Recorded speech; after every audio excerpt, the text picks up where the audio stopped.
Hello students, myself C S Giri. आज हम आप लोगों को स्ट्रक्चरल एनालिसिस या डिज़ाइन ऑफ स्ट्रक्चरल एनालिसिस या थ्योरी ऑफ स्ट्रक्चर के बारे में बात करेंगे। बहुत ही इंपॉर्टेंट सब्जेक्ट है सिविल इंजीनियरिंग का। अगर हम लोग देखें, विदाउट स्ट्रक्चरल एनालिसिस कुछ भी संभव नहीं है। बात करते हैं हम लोग स्ट्रक्चरल एनालिसिस, हम लोग सोम पढ़ के आए होते हैं, मैकेनिक्स पढ़ के आए होते हैं। उसके बाद जब सोम और मैकेनिक्स पढ़ने के बाद हम लोग जब अपने कोर ब्रांच में जाते हैं, कोर ब्रांच में जाने के बाद हमें मिलता है थ्योरी ऑफ स्ट्रक्चर या स्ट्रक्चरल एनालिसिस या डिज़ाइन ऑफ स्ट्रक्चर एनालिसिस और डिज़ाइन की। अगर हम लोग बात करें तो एनालिसिस की जब भी हम लोग बात करते हैं तो एनालिसिस में यूनिक आंसर आता है। जैसे हमें सारी वैल्यू दी होगी और जब हम स्ट्रक्चर की एनालिसिस करेंगे तो जैसे आपका बेंडिंग मोमेंट आया, शियर फोर्स आया, तो यूनिक आएगा। सभी स्टूडेंट्स जितने भी उसको एनालिसिस करेंगे सभी का यूनिक आंसर आएगा। लेकिन अगर डिज़ाइन की बात होगी तो डिज़ाइन में क्या होगा, बट हमें कोड रिकमेंड हो जाएगा। कोड का रिकमेंडेशन जहाँ आ जाएगा वहाँ डिज़ाइन के सारे आंसर चेंज होंगे। हो सकता है आपने कुछ दूसरी वैल्यू ली हो, वो दूसरी वैल्यू लिया हो। एज्यूम जो जिस हिसाब से आप वैल्यू एज्यूम करेंगे उसी हिसाब से आपका आंसर आएगा। तो आज हम लोग बेसिकली जो बात करने जा रहे हैं थ्योरी ऑफ स्ट्रक्चर पे, थ्योरी ऑफ स्ट्रक्चर के बेसिक पॉइंट ऑफ व्यू से अगर हम लोग बात करें कि स्ट्रक्चर का क्लासिफिकेशन कैसे होता है, क्या क्या क्लासिफिकेशन होता है स्ट्रक्चर का, और जो स्ट्रक्चर होता है उसके सपोर्ट होते हैं, जो सपोर्ट पे कितने नंबर ऑफ रिएक्शन होते हैं, कितने नंबर ऑफ अननोन रिएक्शन होते हैं, क्या क्या सपोर्ट होता है, सपोर्ट कंडीशन कैसा होता है, इसके बारे में हम लोग बेसिकली बात करेंगे। तो आइए हम लोग जो बात करने वाले हैं बहुत ही इंपॉर्टेंट टॉपिक है, classification of structure and type of support. बहुत ही इंपॉर्टेंट है बेटा ये चीज़। सपोर्ट जब तक आप नहीं पता है, आपको सपोर्ट के बारे में नहीं पता है, क्लासिफिकेशन के बारे में नहीं पता है, लोड कैसा लगता है उसके बारे में जानकारी नहीं है, तो आप स्ट्रक्चर एनालिसिस को सॉल्व नहीं कर सकते। और इसका ये बेसिक जो है, अगर आपने ये बेसिक क्लियर नहीं किया तो आपको आगे चल के यही कन्फ्यूजन क्लियर करना जाता है और ये धीरे धीरे आपके अंदर डाउट आते जाएगा और एक समय आएगा कि आप स्ट्रक्चर पूरा पढ़ने के बाद भी आपको नॉलेज नहीं हो पाता। तो हम लोग बेसिक एकदम बेसिक से आज स्ट्रक्चरल एनालिसिस या थ्योरी ऑफ स्ट्रक्चर को उठाने जा रहे हैं। बहुत ही इंपॉर्टेंट टॉपिक है, आप लोग ध्यान से समझिएगा। एक एक पॉइंट को मैं एक्सप्लेन करूंगा, कोई ऐसी बात रहेगी नहीं जो आपको नहीं मालूम होगा। आज की क्लास के बाद निश्चित ही आपके सारे कन्फ्यूजन क्लियर हो जाएंगे, जितने भी डाउट हैं सब क्लियर हो जाएंगे। हम लोग बात करेंगे उस पर। और ये बेटा ये मेरा पेड वीडियो है, अभी तक जो मैंने वीडियो बनाया था सब उसको यूट्यूब पे डेमो वीडियो देखे थे, लेकिन अब हम क्या है, पेड वीडियो। ये वीडियो उन्हीं को मिल पाएगा जो एडमिशन ले चुके हैं, जो इस बैच में एडमिशन ले चुकी उन्हीं को वीडियो मिलेगा। हाँ, लेकिन हर एक यूनिट का थोड़ा थोड़ा वीडियो आपको यूट्यूब पे मिलता रहेगा। आइए बात करें। सबसे पहले बात जो हम करेंगे, स्ट्रक्चर होता क्या है, स्ट्रक्चर क्या होता है इसके बारे में अगर हम लोग बात करें तो ये भी एक स्ट्रक्चर है। जो हमारे पास ये रिमोट है ये भी एक स्ट्रक्चर है, ये पेन भी एक स्ट्रक्चर है। इसका डेफिनेशन क्या होता है, किसको हम लोग स्ट्रक्चर बोलेंगे, क्या है देखिए जाए थोड़ा सा। A structure refer to a system of connected part use to support load. क्या कह रहा है, a structure refer to a system. Structure क्या है, रेफर करता है किसको, एक सिस्टम को, सिस्टम ऑफ कनेक्टेड पार्ट, किसको, connected part you to support load, और जो हमारे सपोर्ट लोड को यूज करे। बात करें व्हेन एनी इलास्टिक बॉडी, अब हम लोग इलास्टिसिटी की, जब इलास्टिक बॉडी की बात करेगा तो हमारे दिमाग में एक चीज़ एकदम क्लियर हो जानी चाहिए, क्योंकि हम लोग सोम पढ़े होंगे, सोम पढ़ के जब आए हैं तो इलास्टिक बॉडी की अगर बात कर रहा है तो आपको क्या होगा, स्ट्रेन स्ट्रेस डायग्राम क्लियर होना चाहिए। स्ट्रेस स्ट्रेस डायग्राम क्लियर होने का मीन्स क्या है, आपको हुक्स लॉ के बारे में भी पता होना चाहिए, आपको लिमिट ऑफ प्रोपोर्शनैलिटी के बारे में भी पता होना चाहिए, आपको विद इन इलास्टिक लिमिट पता होना चाहिए, अल्टीमेट पॉइंट क्या होता है, एंड पॉइंट क्या होता है, इसके बारे में भी आपको बेसिक जानकारी होनी चाहिए। तो हम लोग जो बात कर रहे हैं इस पॉइंट पे आए तो इलास्टिक बॉडी कैसी होनी चाहिए, इलास्टिक होनी चाहिए। मीन्स क्या है, उस पर अगर लोड लगाया तो लोड लगाने के बाद जब तक लोड लगा है तो उसमें जो डिफॉर्मेशन होना है हो रहा है, लेकिन जैसे ही हम लोग लोड को रिमूव करें तो body regain the whole shape, original shape को अपने रिगेन कर ले। तो बॉडी कैसी होनी चाहिए? इलास्टिक होनी चाहिए। And is subjected to a system of load and deformation. Deformation कैसा? कैसा डिफॉर्मेशन बेटा? गुड। क्या होना चाहिए? इस पॉइंट से इलास्टिक बॉडी होनी चाहिए। अपने दिमाग में रखिएगा, स्ट्रक्चर जो भी होगा उसके जो मेंबर्स होंगे, जो स्ट्रक्चर में मेंबर्स लगे होंगे, जो कॉलम लगे होंगे, जो बीम लगा होगा, जो इसमें और मेंबर्स लगे होंगे, तो बॉडी कैसी होनी चाहिए? होल बॉडी इज इलास्टिक होनी चाहिए। साथ ही साथ क्या होना चाहिए? Subjected load of system and deformation take place. उसी स्थान पे deformation and resistance is the set up against the deformation. Resistance जो होगा वो क्या करेगा? जहां डिफॉर्मेशन हो रहा है उसको क्या करेगा? सेटअप करेगा। सेटअप करने का मींस क्या हुआ? Then the elastic body is known as structure. The elastic body is known as structure. तो हमें सबसे कंप्लीटली ये ध्यान देना है क्या? Structure refer to system of connect part you to support load. अब वो लोड पे डिपेंड करेगा। जो उसके मेंबर्स होंगे वो कैसे होने चाहिए? इलास्टिक बॉडी होनी चाहिए। मींस क्या है? उसमें प्लास्टिसिटी नहीं आनी चाहिए। बॉडी में प्लास्टिसिटी नहीं आना चाहिए। जब तक लोड है तब तक उसमें जो डिफॉर्मेशन हो रहा है, लेकिन after remove the load body regain original shape, अपने ओरिजिनल शेप में आ जानी चाहिए। अगर ओरिजिनल शेप में नहीं आ रहा है तो हो सकता है उसमें इलास्टोप्लास्टिक की कंडीशन हो सकता है उसमें प्लास्टिक की कंडीशन हो जाएगा, तो उसे हम लोग स्ट्रक्चर नहीं बोलेंगे। इसी के बाद में अब जैसे यहाँ हम लोग बनाए हैं एक स्टेबल स्ट्रक्चर का डायग्राम आपके सामने क्लियर है बेटा। ये जो स्ट्रक्चर है ये किसका है? सिंपली सपोर्टेड एक मैंने बीम लिया है बेसिक से, simply supported beam, simply supported beam.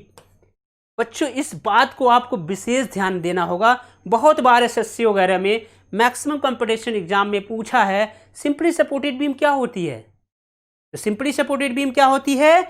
One and supported क्या? Hinge, other and supported is roller, that is called simply supported beam. अब क्या है? रोलर की अगर हम लोग बात करें, अभी देखिए जो मैं स्ट्रक्चर की बात की हूं वो बॉडी इलास्टिक कैसे हो सकती है? तो बॉडी इलास्टिक कैसे होगी? यहां से आपको दिख रही है, इस पॉइंट से आपको दिखेगा ये इलास्टिक बॉडी है, इलास्टिक बॉडी है। देखिए एक लोड मैंने लगा दिया P, ये पॉइंट है हमारा A और ये पॉइंट है हमारा B। बेटा एकदम ध्यान से देखिएगा, जब इस पे लोड लगेगा, जब इस पे लोड लगेगा माय डियर स्टूडेंट्स, जैसे इस पे लोड लगेगा तो ये क्या करेगा? इसका शेप ऐसा बनेगा, इस तरीके से इसका शेप बनेगा। मीन्स क्या हुआ? इस पॉइंट पे आपको रोटेशन दिख जाएगा, कैसा? Theta A. इस पॉइंट पे भी आपको रोटेशन दिख जाएगा, कैसा? Theta B. और इस पॉइंट पे हमें क्या मिल जाएगा? डिफ्लेक्शन मिल जाएगा। क्या मिलेगा? डिफ्लेक्शन। आर इसी को हम लोग डेल्टा बोले, डेल्टा से रिप्रेजेंट करेंगे। बट जब ये लोड रिमूव कर देंगे तो बॉडी फिर से अपने ओरिजिनल शेप को रिगेन कर लेगी, ओरिजिनल शेप को रिगेन कर लेगी। मीन्स क्या हुआ? ये बॉडी जो है वो इलास्टिक बॉडी है। अब यही सपोर्ट जो रिएक्शन है, तो देखा जाए कि ये बॉडी स्टेबल है। ये बॉडी स्टेबल कैसे है? तो देखिए जब इस पे लोड लगा, इस पे लोड कैसा लग रहा है? आप लोग सिर्फ ध्यान से देखिएगा। अभी स्टेबिलिटी की जो बात आएगी बेटा मैं उस पर अलग से वीडियो बनाऊंगा, उसके लिए आप लोग कंफ्यूज मत होइएगा। इससे बेसिक का है, पॉइंट लिखा हुआ है कि स्टेबल क्या होता है, स्टेबल स्ट्रक्चर क्या होता है। आगे मैं स्टेबिलिटी पे एकदम कंप्लीट बताऊंगा, लेकिन थोड़ा सा यहाँ हम लोग डिस्कस कर लें कि स्टेबल स्ट्रक्चर होता क्या है। जैसे कोई भी आदमी स्टेबल कब होगा? जब उसके पास तीन चीजें होंगी। क्या? रोटी, कपड़ा और मकान। अगर ये तीन चीज हो तो हर आदमी अपने आप को स्टेबल समझता है, स्टेबिलिटी मिल जाती है। सेम अगर हम लोग स्ट्रक्चर की बात करें तो स्ट्रक्चर में बात करें तो हमारे पास क्या होता है? नंबर ऑफ इक्विलिब्रियम इक्वेशन होता है। क्या भैया?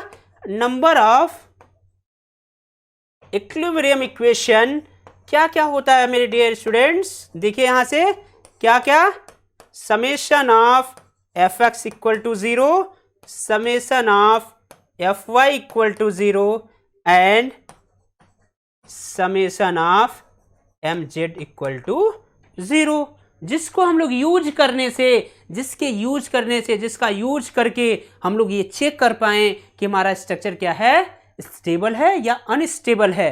अनस्टेबिलिटी की बात अगर हम लोग करें तो हमें दिख जाएगा इस पॉइंट से। देखिए एक लोड लगा हुआ क्या है, पी। पी कैसा लोडिंग है? वर्टिकल लोडिंग है। कैसे लोडिंग है? वर्टिकल लोडिंग है। और हम लोग ये जानते हैं कि जो हिंज है इसको बोलते हैं, ये हिंज साहब हैं, बहुत ही अच्छा काम करते हैं। ये क्या करते हैं? ना तो वर्टिकल शिफ्ट होने देते हैं ना हॉरिजॉन्टल जाने देते हैं। जैसे मैं इस पॉइंट पे खड़ा हूं, देखिए हमें क्या करेंगे, हिंज साहब इस साइड से सपोर्ट दे दिए कि बेटा आप इस साइड नहीं जा सकते। दूसरा उन्होंने दे दिया कि आप नीचे के डायरेक्शन में नहीं जा सकते। लेकिन हिंज साहब को एक चीज की कमी रह गई। वो चीज क्या था कि अगर हिंज साहब को कोई मूवमेंट देगा तो हिंज साहब रोटेट हो जाएंगे। हिंज साहब कैसे हो जाएंगे? रोटेट कर देंगे, वहां रोटेशन ले आ देंगे। रोटेशन ले आते हैं, इसीलिए इनका जो डिग्री ऑफ फ्रीडम होता है ना वो 1 होता है। वो एक तरीके से मूव कर सकते हैं। तो बात करें ये हिंज साहब पे, तो हिंज साहब पे कितने नंबर ऑफ रिएक्शन होते हैं? 2। कौन कौन सा बेटा? एक होता है आर एच और एक होता है आर वी, वर्टिकल रिएक्शन। ये रोलर साहब है। रोलर साहब का क्या काम है? रोलर साहब इतने प्यारे हैं कि ये काम करते हैं कि भाई देखियो मैं रिलैक्स हूं, मुझे अगर कोई वर्टिकल लोड आएगा तो मैं इस लोड को सह पाऊंगा, सिर्फ और सिर्फ वर्टिकल। बाकी अगर तुमने मुझे कोई पुश किया तो मैं इधर भाग जाऊंगा, किसी ने मुझे मूवमेंट दिया तो मैं रोटेट हो जाऊंगा। मीन्स क्या हुआ? इनके पास सिर्फ और सिर्फ एक पॉइंट है कि ये वर्टिकल बॉडी को क्या करते हैं? रिस्ट्रेन करते हैं। जैसे मैंने ये देखिए, ये अपने साथ पे लिया, मैंने पेन लिया है, अब मैं इसको वर्टिकल रिस्ट्रेन कर दिया हूं। इसमें अब क्या होगा? वर्टिकल डिफ्लेक्शन पॉसिबल ही नहीं है। लेकिन अब इस कंडीशन में क्या है? ये रोलर है, इसमें रोल लगे हुए, स्मूथ पुली लगी हुई है। पुली क्या करेगा? अगर जैसे ही किसी ने लगाया तो ये मूव कर जाएगी। क्यों मूव क्यों करेगी? क्योंकि बेटा इधर इसको रिस्ट्रेन करने के लिए कोई लोड है ही नहीं। जब कोई लोड नहीं है, कोई सपोर्ट नहीं है, तो ये क्या करते हैं? ये इसी से थोड़ा सा दिक्कत में आ जाते हैं। तो मीन्स अगर हम लोग यहां से बात करें तो इनके पास सिर्फ और सिर्फ एक रिएक्शन है। कैसा? वो है आरवी का। लोडिंग हमारे पास कैसी है? सिर्फ पी पॉइंट लगा हुआ है और वर्टिकल लोडिंग है। मीन्स अगर हम यहां से देखें तो summation of F Y equal to 0। All vertical फोर्सों का समेशन क्या होना चाहिए? 0 होना चाहिए। कौन कहता है? इक्विलिब्रियम इक्वेशन कहता है। तो यहां से देखा जाए तो क्या आएगा भैया? एक आएगा, अगर इसको हमने ए ले लें और इसको बी ले लें तो यहां से आपको देखिए दिख जाएगा R V A plus R V B equal to 0। क्या 0 नहीं बेटा? यहां क्या है? पी लोडिंग है। यहां से देखें तो ये माइनस पी इक्वल टू 0। यहां से क्या आएगा भैया? R A B plus R V V equal to P. ये क्लियर हो गया कि हमारा जो वर्टिकल लोडिंग है बेटा वो क्या होगा? ऑलरेडी रिस्ट्रेन कर ले रहा है। कौन? Vertical reaction. हॉरिजॉन्टल लोडिंग है नहीं, बॉडी क्या हो गई? स्टेबल हो गई। बॉडी क्या हो गई? स्टेबल हो गई। ठीक, तो ये था इसका। अब आइए आगे हम लोग देखें आगे का क्या कंडीशन है।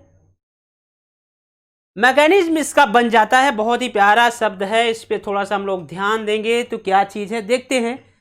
ध्यान से समझिएगा बेटा, कोई भी पॉइंट ऐसा नहीं होगा जो आपसे अछूता रह जाएगा। एक एक पॉइंट को बेसिक में जाके इसका डिटेल बताऊंगा। If no resistance is set up in the body against the deformation, क्या? जिस पॉइंट से डिफॉर्मेशन हो रहा है, जैसे मैंने इस पर कोई लोड लगाया तो इस बॉडी में डिफॉर्मेशन हो, या जहां ये सपोर्ट रिएक्शन लगा हुआ है, अगर यहां डिफॉर्मेशन जो हो रहा है उस डिफॉर्मेशन को कौन ऑब्जर्व करेगा? कौन उसको सह पाएगा? कौन इसको रिस्ट्रेन करेगा। जो यहाँ का वर्टिकल जो इसका रिएक्शन है, रिएक्शन में जो वर्टिकल रिएक्शन है मीन्स क्या है, अब बॉडी में जब डिफॉर्मेशन हो रहा है था तो उसको डिफॉर्मेशन को न्यूट्रलाइज करने के लिए ऑलरेडी हमारे पास एक रिएक्शन था। वही यहां कह रहा है कि नो रेजिस्टेंस इज सेटअप, कोई रेजिस्टेंस ही ना सेटअप हो जहां डिफॉर्मेशन हो। तो देखिए no resistance is set up in the body against the deformation, it is known as unstable structure. Means क्या हो जाएगा, उसी को हम लोग क्या बोलेंगे, अनस्टेबल स्ट्रक्चर, जिसमें बॉडी में कोई रेजिस्टेंस, उसमें क्या हो, कोई अगर बाहर फोर्स लगा दे, बाहरी से कोई फोर्स लगा दे, कोई दूसरा रिएक्शन आ जाए और बॉडी हमारा डिफॉर्म कर जाए, अब उस डिफॉर्मेशन को रोकने के लिए उसके पास कोई नंबर ऑफ अननोन या नंबर ऑफ रिएक्शन है ही ना, तो बॉडी क्या करेगी, अनस्टेबल हो जाएगी। बात करें यहां से आप लोग देखेंगे, अभी थोड़ा सा इस पॉइंट को भी हम लोग क्लियर कर लें, ये बात आप लोगों को समझ में आ गई होगी। देन सिंपल सपोर्टेड बीम, क्या है, सिंपली सपोर्टेड बीम है, शोन इन बिलो, आपके जो दिखा हुआ है, internal is an unstable structure. पहले जो मैंने लिया था वो क्या लिया था बेटा, एक सिंपली सपोर्टेड बीम लिया था, सिंपली सपोर्टेड बीम लिया, ऐसा लिया था, ये साहब थे ऐसे। अब क्या हुआ, तब ये स्ट्रक्चर क्या था, ये स्टेबल था, ये स्टेबल स्ट्रक्चर था।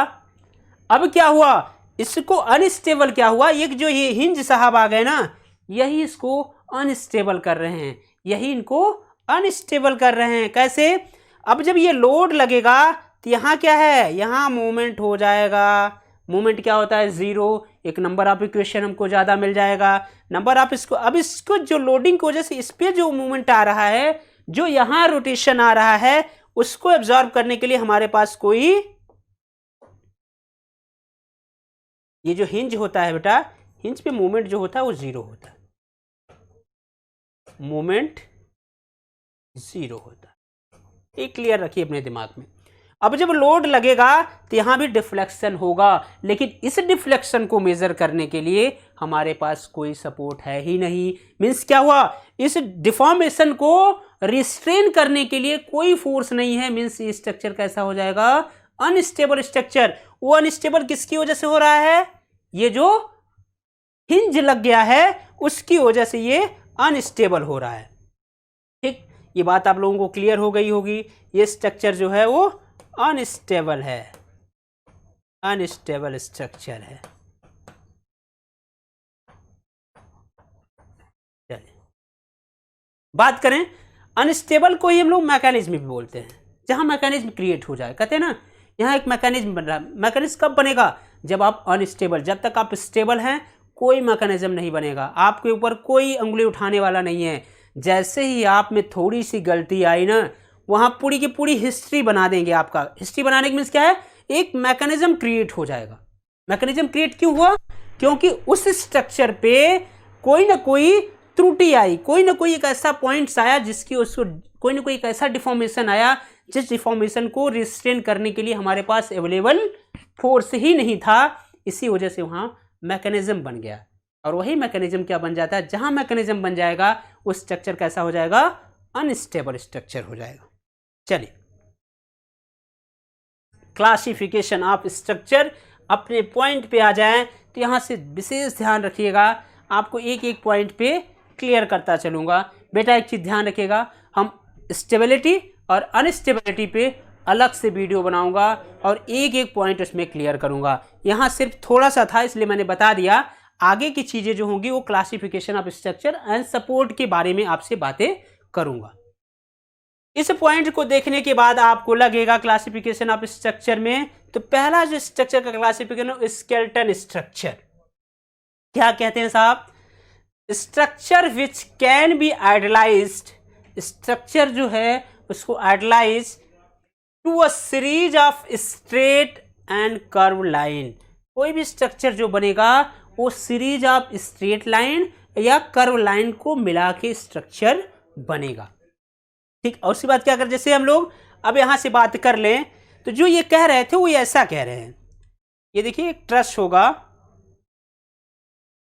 ये देखिए ये क्या है, स्ट्रेट लाइन को मिला के एक स्ट्रक्चर बना, स्ट्रेस को मिला के एक सीरीज ऑफ स्ट्रक्चर मिला के यहाँ से देखिए सीरीज ऑफ स्ट्रेट मिला के यहाँ से एक स्ट्रक्चर बन गया। बिल्डिंग का फ्रेम बनेगा। बिल्डिंग का फ्रेम बनने के मीन्स क्या हुआ, ऐसा कंडीशन बनेगा माय डियर स्टूडेंट्स। ये देखिए ऐसा। अब क्या है इसमें देखिए जो सीरीज है किसका, series of straight or curve line, series of straight or curve line के मिलाने से जो स्ट्रक्चर बनता है उसे हम लोग क्या बोलेंगे, स्केलेटन स्ट्रक्चर। एग्जाम्पल के तौर पे आपके सामने लिखा हुआ है क्या, roof truss and building frame, roof truss and building planes की बात कर लें। नेक्स्ट की बात करें, क्या कह रहा है, सरफेस स्ट्रक्चर। सरफेस स्ट्रक्चर की बात करें तो ये क्या कहते हैं, surface structure which can be idealise to plane or curve surface, plane or curve surface. जैसे हम लोग बात करें यहाँ प्लेन आर कर्व सरफेस की बात किया तो 2 पॉइंट्स आते हैं। कौन कौन सा डियर, ये देखिए स्लैब, अपने घरों में देखिए स्लैब पड़ता है, जैसे मान लीजिए आपकी बिल्डिंग है ये तैयार है तो ये जो पॉइंट्स है ये हमारा स्लैब है। क्या ये कि प्लेन स्ट्रक्चर है, ये क्या है, एक प्लेन स्ट्रक्चर है, प्लेन स्ट्रक्चर है। ठीक, यहां से ये प्लेन स्ट्रक्चर है तो ये आपको क्लियर हो गया होगा। एंड सेल कैसा होना चाहिए, structure which can be idealise to the plane or curve surface, उसका जो सरफेस होगा या तो प्लेन होगा या कर्व सरफेस होगा। कर्व सरफेस की बात अगर हम लोग बात करें तो आर्च लाइक, जैसे अगर हम लोग एक आर्च के बना दें ऐसा कुछ भी होगा। घरों में आपके प्रोवाइड होता है, देखिए जब आपका घर में अच्छे डेकोरेशन के काम होने से या आपके आगे बारंदे वगैरह बने होते तो ऐसा एक आर्च नुमा स्ट्रक्चर होता है तो क्या होगा, कर्व स्ट्रक्चर हो जाएगा। इसी को क्या बोलेंगे, कर्व स्ट्रक्चर बोलेंगे।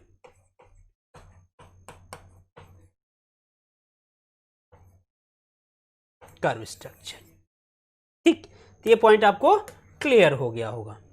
आइए एग्जाम्पल देख लिया। अब एक टर्म आता है सॉलिड स्ट्रक्चर। क्या होता है सॉलिड स्ट्रक्चर, हम लोग शोब में भी पढ़ेंगे इसके बारे में। Structure which can neither be idealise to a skeleton not to a plane in curve surface. जैसे ना तो वो स्केलेटन स्ट्रक्चर होता है, ना तो उसमें सीरीज ऑफ स्ट्रेट मेंबर्स मिले होते हैं, और ना ही इसमें वो प्लेन होता है ना ही वो कर्व होता है।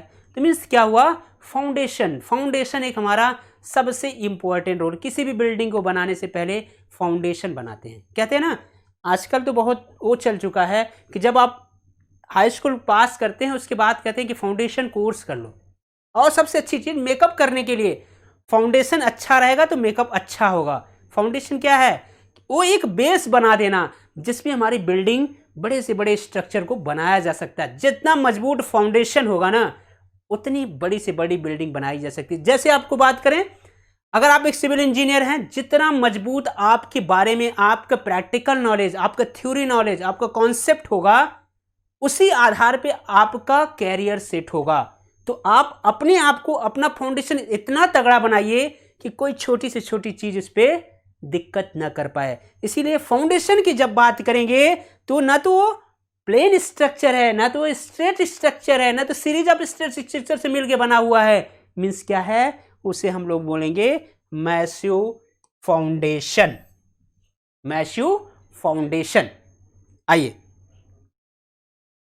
अब हम लोग बात करें क्लासिफिकेशन ऑफ स्ट्रक्चर। स्ट्रक्चर में क्या है, स्केलेटन साहब का स्ट्रक्चर क्लासिफिकेशन किस बेस पे है उस पर हम लोग बात कर लें। तो उस पर बात करने से पहले क्या है, based on type of joint. इस पे based on type of joint, joint कैसा है उस ज्वाइंट पे होगा, पिन ज्वाइंट है या सिंपली सपोर्टेड ज्वाइंट्स है। इस ज्वाइंट्स के बारे में हम लोग थोड़ा सा बात करेंगे। तो पहला पॉइंट आया pin joints, pin jointed frames. Pin jointed frame की बात जब भी हम करेंगे बेटा, उस कंडीशन में हमारे दिमाग में सीधा आ जाना चाहिए पिन ज्वाइंटेड। जहां भी लिखा होगा वो बात करेगा ट्रस साहब का, किसका, उसी को हम लोग बोलेंगे ट्रस। ट्रस क्या होता है ये देख लीजिए, आपके सामने एक स्ट्रक्चर बना हुआ है, आगे हम इसको एक्सप्लेन करेंगे। क्या होता है, member are connected by of pin jointed these frame support the body with developing only axial force. किस पे? Axial force. अब एक्सियल फोर्स की अगर हम लोग बात करें बेटा, तो एक्सियल फोर्स की जब भी बात करेंगे तो हमारे पास दो ही फोर्स है, दो नंबर ऑफ इक्विलिब्रियम इक्वेशन रह जाएगा। जब ये एक्सियल फोर्स की बात करेगा, summation of F X equal to 0 and summation of F Y equal to 0, यही दो हमारा एक्सियल फोर्स होता है, एक्सियल फोर्स के बारे में बताता है। और जो समेशन ऑफ एम जेड होता है ना बेटा, ये रोटेशनल होता है, रोटेशनल होता है। क्या होता है? रोटेशनल होता है। ठीक, अब क्या होगा, पिन ज्वाइंटेड की जब बात करेगा ना तो मूवमेंट वहां से हट जाएगा, सिर्फ और सिर्फ एक्सियल फोर्स की बात करेगा। एक्सियल फोर्स की बात करेगा तो हमारे पास नंबर ऑफ इक्विलिब्रियम इक्वेशन कितने हो जाएंगे बेटा? इस पॉइंट से 2 नंबर ऑफ इक्विलिब्रियम इक्वेशन हो जाएंगे, 2 नंबर ऑफ इक्विलिब्रियम इक्वेशन हमारे पास रहेगा। एक इक्वेशन क्या हो जाएगा? ऑलरेडी रिमूव हो जाएगा। किसमें? प्लेन में। पिन ज्वाइंटेड फ्रेम की बात करें, क्या support body developing only axial force if external loads act at the joints and member are straight. मीन्स क्या है? एक्सियल फोर्स उस पे जो एक्ट करेगा ज्वाइंट पे, मेंबर क्या होगा? स्ट्रेट ही रहेगा। क्यों? क्योंकि उस पे सिर्फ और सिर्फ एक्सियल फोर्स अप्लाइड है। जब एक्सियल फोर्स है तो बॉडी में कोई भी रोटेशन संभव नहीं है, कोई भी रोटेशन संभव नहीं है। मीन्स कोई भी उसमें क्या होगा? उसका बेंडिंग मोमेंट नहीं आएगा, उस पर मोमेंट नहीं आएगा तो रोटेशन नहीं आएगा। ये बात एकदम क्लियर हो जाती है आपकी। चलिए अब हम लोग बात करें रिजिड ज्वाइंटेड फ्रेम। रिजिड की जब भी बात आएगी, रिजिड ज्वाइंटेड फ्रेम की, तो नॉर्मली जो फ्रेम होते हैं उसको हम लोग रिजिड ज्वाइंटेड फ्रेम बोलते हैं। रिजिड ज्वाइंटेड फ्रेम की बात करें तो इसका एक अजम्पशन है, क्या है? The joints of a rigid jointed frame are assumed to be rigid, assumed to be rigid so that angle between the member meeting at joints remain unchanged। remain unchanged means अगर हम लोग बात करें कि कोई बॉडी है अगर वो रिजिड है, जैसे मान लें एक रिजिड सपोर्ट है, रिजिड बॉडी है, मीन्स क्या होना चाहिए? इसमें भी जो बॉडी है उसके एंगल में कोई भी चेंजेस नहीं होना चाहिए। वो जिस पॉइंट पे है, जैसे मैं इस पेन को अगर इस पॉइंट पे फिक्स कर दिया, तब ये पेन इसी पॉइंट पे रहेगी। इसमें क्या होगा? न तो स्लोप होगा, न डिफ्लेक्शन होगा, और न ही इसमें कोई सेटलमेंट संभव है। बात करें तो इसकी बात करें तो बेटा एक रिएक्शन इस साइड में, वन इज वर्टिकल, और इस पे मोमेंट से ऑलरेडी लगा हुआ है। ना तो ये इस साइड में डिफ्लेक्शन देगा, ना तो ये वर्टिकल डिफ्लेक्शन देगा, और ना ही इस पे मोमेंट कोई इसको डिस्टर्ब कर पाएगा। मीन्स क्या है? अब उस पे कोई भी डिफ्लेक्शन संभव नहीं है, कोई भी स्लोप संभव नहीं है। मीन्स बॉडी कैसी हो जाएगी? रिजिड बॉडी हो जाएगी। इसलिए बात रखिएगा क्या? ज्वाइंट क्या होने चाहिए? रिमेन अनचेंज होने चाहिए, और इसमें कोई भी चेंजेस नहीं होना चाहिए। चलिए अब हम लोग बात कर लें, इसका एक पॉइंट और है, क्या है? These frame resist external forces. These force क्या है? Frame resist external forces by developing bending moment, shear force and axial force and twisting moment in the member of the frame। ऐसा जब बॉडी आए, जब ऐसी बॉडी आए जिसको हम लोग बोले कि वो रिजिड है, तो उस बॉडी में क्या क्या होना चाहिए? कि वो shear force को भी, shear force के सहने के लिए वो कैपेबल हो। तो क्या हो? shear force को भी वो सह ले, और बेंडिंग मोमेंट को भी ऑब्जर्व कर ले,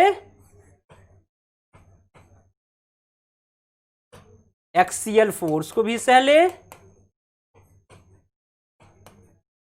एक्सियल फोर्स को भी सह ले। अब हम लोग अगर शियर फोर्स की बात करें, शियर फोर्स क्या होता है? algebraic sum of all vertical forces left to right, that is called shear force। जितने भी वर्टिकल फोर्सेस हैं उसका अल्जेब्रिक सम जो होता है वो shear force कहलाएगा। तो वर्टिकल फोर्स की अगर हम लोग बात करें तो बात यहाँ से इक्विलिब्रियम इक्वेशन से क्लियर हुआ बेटा। इसी को ये Fy कहते हैं। Fy इक्वल टू क्या होना चाहिए? 0 होना चाहिए। मीन 0 क्यों हुआ कि जो इस पे shear फोर्स आ रहा है हमारी बॉडी पे shear फोर्स कोई इफेक्ट नहीं कर पा रहा है, मीन्स क्या है वो 0 है।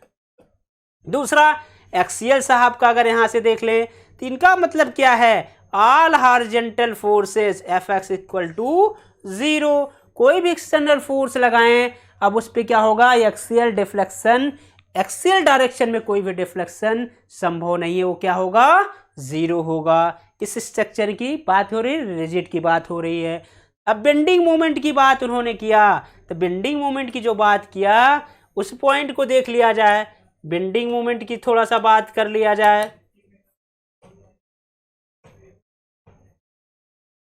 बेंडिंग मोमेंट क्या होता है? Algebraic sum of all movements left to rights, जितने भी मूवमेंट्स लगे हुए हैं उसका सबका क्या होना चाहिए? अलजेब्रिक सम क्या होना चाहिए? 0 होना चाहिए। मीन्स क्या कर रहे हैं? तीसरे वाले इक्विलिब्रियम इक्वेशन की बात कर रहे हैं। Summation of mz equal to 0 होना चाहिए। अगर ये कंडीशन फुलफिल कर रहा है तो हमारी बॉडी क्या होगी? रिजिड बॉडी होगी। बॉडी क्या होनी चाहिए?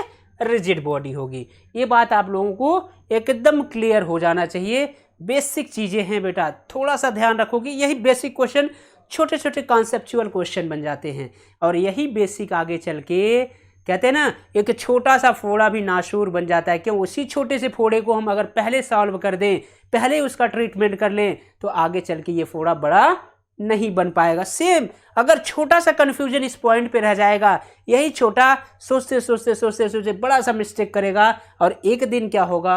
आपको बहुत सारे डाउट्स आ जाएंगे। अगर आप स्ट्रक्चर बना भी दिए तो आपका स्ट्रक्चर किसी न किसी दिन क्या हो जाएगा? कोलैप्स कर जाएगा।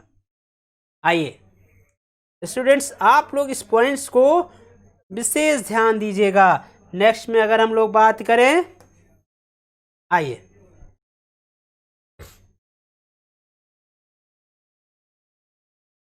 Based on dimension. अभी तक हम लोग बात किया पिन ज्वाइंटेड, ज्वाइंट के आधार पे था, पिन ज्वाइंटेड और रिजिड ज्वाइंटेड की बात कर लिया। अब हम लोग बात करेंगे बेस्ड ऑन डायमेंशन पे। अब उसका डायमेंशन कैसा होगा उस पे बात करेंगे। तो प्लेन फ्रेम, प्लेन फ्रेम की बात करें, all member of plane frame as well as external load are assume to be one plane. Plane कैसा? अगर प्लेन फ्रेम है जितने भी उसके मेंबर्स हैं सभी सिंगल प्लेन में लाई करना चाहिए। मीन्स बेटा कि अगर वो एक्स एक्सिस में है तो सभी क्या होने चाहिए? एक्स एक्सिस में ही उसके प्लेन होने चाहिए। उसके कहने का ही मतलब यही है। ये जो बोल रहा है एकदम सिंगल शब्दों में, सिंपल वे में कह रहा है, all member of the plane frame as well as the external load are assume to be one plane. किसी सिंगल प्लेन में सभी लाई करना चाहिए। ठीक। दूसरा, अब इसको फर्दर क्लासिफाइड कर दिया गया है। देखिएगा बहुत अच्छा चीज निकल के आएगा। जब इसको फर्दर क्लासिफाइड किया गया तो क्या आया? पिन ज्वाइंटेड प्लेन फ्रेम आ गया। किसमें? इसी में बेस्ड ऑन डायमेंशन में। पिन ज्वाइंटेड क्या आ गया? Member carry only axial force, member carry only axial force. Means बेटा क्या हुआ? वो ये वाला फोर्स क्या करेंगे? कैरी करेंगे। एक्सियल फोर्स को क्या करेंगे? कैरी करेंगे। दूसरा शब्द अगर आ जाए यहां से, नंबर ऑफ इक्वेशन क्या हो जाएगा? Fy equal to 0। तो यही दो इक्वेशन ये पिन ज्वाइंटेड में कैरी करके ले जाए। सिंगल प्लेन की बात किया है तो इसमें सिर्फ सिंगल ये होगा बेटा। सिंगल प्लेन की बात किया है तो एक्सियल फोर्स क्या होगा? Fx equal to 0। सिर्फ यही नंबर ऑफ वन इक्वेशन क्या होगा? इक्विलिब्रियम इक्वेशन यहां लाई करेगा, क्योंकि जो बॉडी है वो सिंगल प्लेन में लाई कर रही है। किसमें? सिंगल प्लेन में लाई करने की वजह से नंबर ऑफ इक्विलिब्रियम इक्वेशन क्या हो जाएगा? 1 हो जाएगा। वाई डायरेक्शन का हट जाएगा और मूवमेंट हट जाएगा। मीन्स क्या हुआ?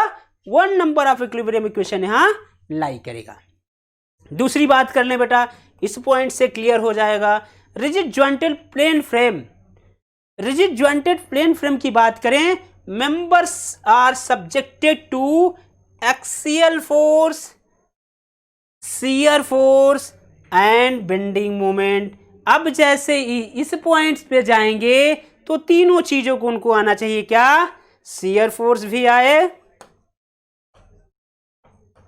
शियर फोर्स की बात करेंगे summation of F Y equal to 0। इसके बाद ये क्या कह रहे हैं?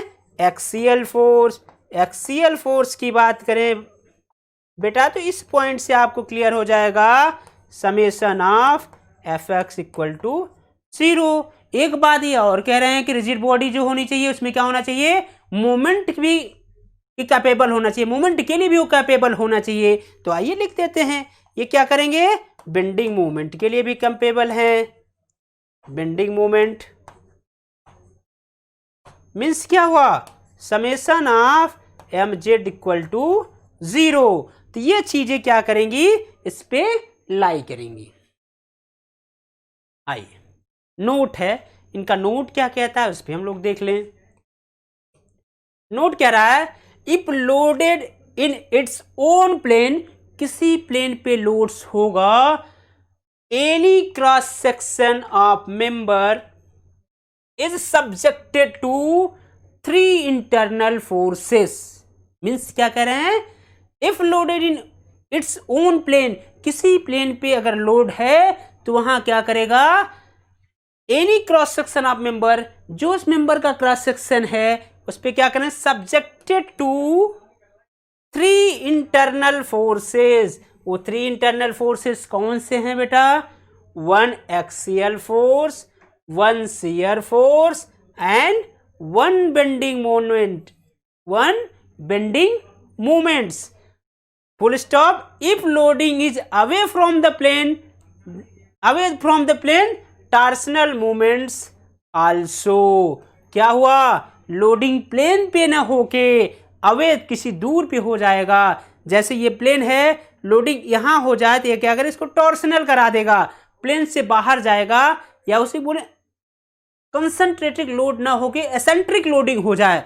जब वो एसेंट्रिक लोडिंग हो जाए, वो एक्सियल डायरेक्शन में लोड न लग के एक दूसरे डायरेक्शन में एक्सियल से एसेंट्रिक थोड़ी दूरी पे होके लग जाए, उस कंडीशन में क्या होगा? बॉडी में टॉर्सनल भी आ जाएगा, टॉर्सन भी आ जाएगा।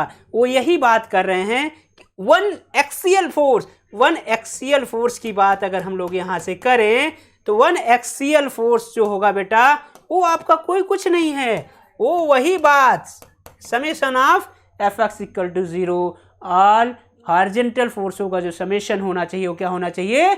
0 होना चाहिए। दूसरा क्या है? ये कह रहे हैं शियर फोर्स, शियर फोर्स की बात कर रहे हैं। शियर फोर्स, शियर फोर्स की बात कर रहे हैं बेटा तो क्या होगा? समेशन ऑफ एफ जो है इक्वल टू 0। क्लियर हो जाएगा। और तीसरी बात ये क्या कह रहे हैं? तीसरी बात ये कह रहे हैं बेटा कि जो होना चाहिए बेंडिंग मोमेंट जो होना चाहिए वो भी इसको कैपेबल होना चाहिए स्ट्रक्चर, बेंडिंग मोमेंट भी होना चाहिए। बेंडिंग मोमेंट का समेशन क्या होना चाहिए? यहां से एम जेड इक्वल टू 0।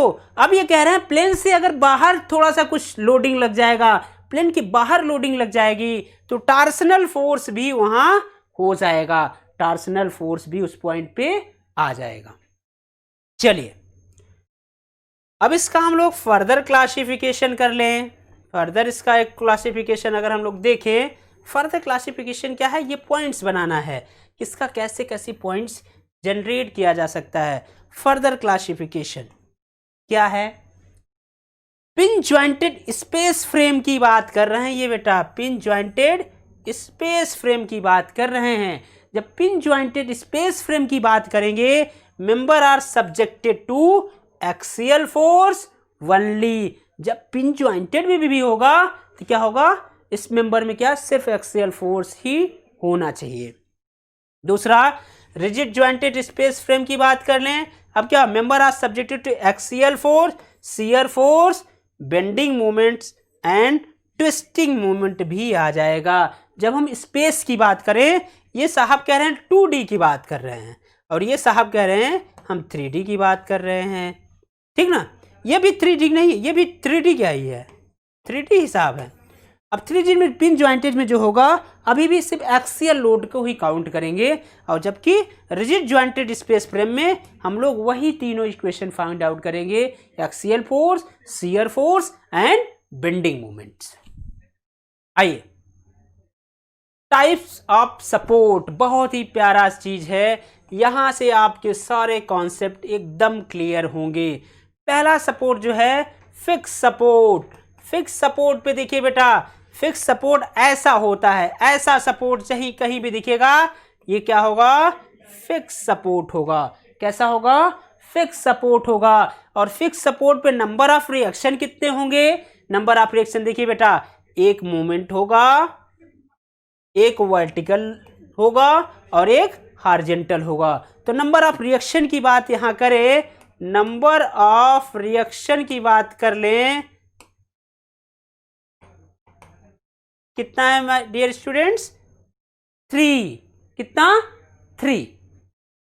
अब एक बात यहां करें, जब ये फिक्स है तो फिक्स है मीन्स क्या हुआ, बॉडी रिजिड है। उस पॉइंट को फिक्स का मतलब रिजिड है, मीन्स जब वो रिजिड है, हमारे पास 3 इक्विलिब्रियम इक्वेशन है, ये पेन रिजिड है। अब इस पे चाहे जो लोडिंग लगाएं, इस पॉइंट पे कुछ संभव ही नहीं है, किसी भी प्रकार से ये स्वतंत्र ही नहीं है मूव करने से, न तो इधर जा सकती है, न नीचे जा सकती है, और न ये मूवमेंट कर सकती है। मीन्स क्या हुआ, बॉडी रिजिड है। बॉडी रिजिड है मीन्स डिग्री ऑफ फ्रीडम जो इसका होगा बेटा वो 0 होगा। डिग्री ऑफ फ्रीडम क्या होगा, फिक्स का डिग्री ऑफ फ्रीडम जो होता है वो 0 होता है। चलिए, हमें विशेष ध्यान ये देना है कि अगर वो फिक्स सपोर्ट है तो नंबर ऑफ रिएक्शन क्या क्या होता है, कौन कौन सा रिएक्शन होगा बेटा, इसको भी देख लीजिए। रिएक्शन होगा एक हमारे पास, अगर नंबर ऑफ रिएक्शन जो होगा वो क्या क्या होगा, एक होगा RCX, एक होगा RCY और एक जो होगा बेटा MC। ये 3 रिएक्शन होंगे, ये 3 रिएक्शन होंगे, ये 3 अननोन होंगे, यही 3 अननोन वैल्यू होगी जिसको हम लोगों को सॉल्व करना होगा। अब हम लोग अपने दिमाग में ये रखेंगे, जब भी हम लोग डिग्री ऑफ फ्रीडम की बात करेंगे ना, फिक्स कर देंगे। फिक्स होने के लिए उस जैसे इस बॉडी में क्या है, अभी इस बॉडी को जैसे मैं पकड़ा हूं तो ये क्या है, एक रोलर की तरह है, ये रोलर की तरह मीन्स क्या है, इस डायरेक्शन में इसका डिफ्लेक्शन नहीं होगा, लेकिन अगर कोई देगा तो ये मूवमेंट करेगा, मतलब क्या है, ये स्वतंत्र है। अब इसको ये भी कर दे कि स्वतंत्र ही न रहे, मीन्स क्या है, ये किसी तरीके से फ्रीडम ना हो मूवमेंट करने के लिए, तो उसको फिक्स करने के लिए जितने नंबर ऑफ सपोर्ट की जरूरत होगी बेटा वही उसका डिग्री ऑफ फ्रीडम होता है, वही उसका डिग्री ऑफ फ्रीडम होता है। अब हम लोग बात करें, जब ये रिजिड था, जब ये रिजिड है, जब ये फिक्स है, तो क्या क्या क्राइटेरिया होना चाहिए। Displacement in X direction eight joint C is 0। देखिए बेटा, कोई भी लोडिंग लगा दीजिए, इस डायरेक्शन में इसका डिफ्लेक्शन क्या होना चाहिए, 0 होना चाहिए। इस डायरेक्शन में क्या होना चाहिए, 0 होना चाहिए। और आपको यहां से दिख रहा है that is YX equal to 0। अब हम लोग बात कर लें सेकेंड पॉइंट का, इसमें क्या होना चाहिए, Y एक्सिस पे भी डिफ्लेक्शन क्या होना चाहिए, 0 होना चाहिए। क्यों 0 होना चाहिए, क्योंकि यहां एक रिएक्शन है, वो रिएक्शन आप चाहे जो लोडिंग लगाएं उसको क्या है, उस पॉइंट पे उसको रेसिस्ट करने की उसको कैपेबल है। बात करें displacement in XY direction at joint C is 0। Y direction में भी डिफ्लेक्शन नहीं होगा, जो रिएक्शन है वो कैपेबल है उस लोडिंग को सहने के लिए। बात करें थर्ड पॉइंट, रोटेशन अबाउट